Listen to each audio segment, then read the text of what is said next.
Hello friends, आप सब कैसे। आज का हमारा क्वेश्चन रहने वाला है list the various family planning method. हमें यहाँ पे फैमिली प्लानिंग मेथड्स के बारे में पूछा गया है। तो हमारी फर्स्ट मेथड आ जाती है हार्मोनल मेथड।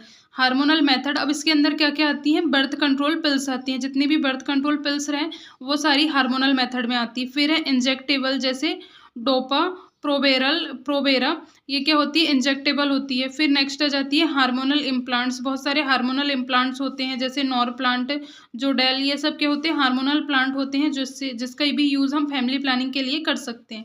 फिर नेक्स्ट आ जाता है हार्मोनल पैचेस होते हैं, वेजाइनल रिंग्स होती हैं, जैसे नोवा रिंग्स आती हैं, जिससे भी हम फैमिली प्लानिंग का मेथड यूज़ कर सकते हैं। फिर बेरियर मेथड आती है।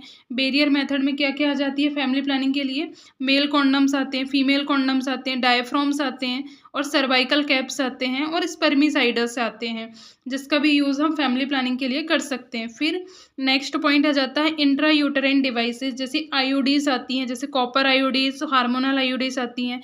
कॉपर आयोडीज में नॉन हार्मोनल आयोडीज रहती हैं, और जो हार्मोनल आयोडीज रहती हैं, जिसमें हार्मोनल आयोडीज में जैसी मिनेरा इसका एग्जांपल है।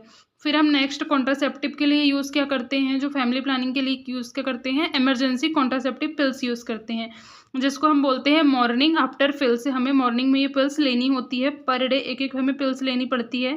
फिर नेक्स्ट है copper आयोडीज if insertion with in 5 days। अगर इमरजेंसी पिल्स हमने नहीं लिया तो हमें जो आयोडीज है वो इंसर्ट करवानी होती है 5 दिन के अंदर अंदर आफ्टर इंटरकॉर्स। नेक्स्ट पॉइंट आ जाता है स्टरलाइजेशन। स्टरलाइजेशन में क्या होती है, परमानेंट मेथड होती है स्टरलाइजेशन, जिसमें ट्यूबेक्टोमी और बैसेक्टोमी होती है। ये परमानेंट फैमिली प्लानिंग की मेथड्स होती है। फिर है fertility awareness based method with apps and tools. फिर जाएगा cycle tracking using modern tool, ovulation predictor kits. फिर नेक्स्ट आ जाता है ट्रेडिशनल मेथड। ट्रेडिशनल मेथड में आ जाती है विथड्रॉल आती है, मतलब क्वाइटस को हम क्या कर सकते हैं, विथड्रॉल कर सकते हैं, इंटरप्ट वहाँ पे हम कर सकते हैं। फिर आ जाएगी rhythm method and calendar method. Calendar methods में भी हम यूज़ कर सकते हैं। कैलेंडर बनाते हैं जिसमें हम ओव्यूलेशन डेज को हम यहाँ पे निकाल देते हैं, और जो हमारे मेंसेस आने से पहले वाले 5 to 7 डेजेस और मेंसेस के बाद वाले जो डेज होते हैं 4-5 डेजेस, वो यहाँ पे हमारे सेफ होते हैं। फिर नेक्स्ट आ जाएगा लैक्टेशनल एमेनोरिया मेथड, जिसमें LAM भी इसको कहा जाता है। यहाँ पे हमारा ये क्वेश्चन फिनिश होता है। Thank you for watching this video.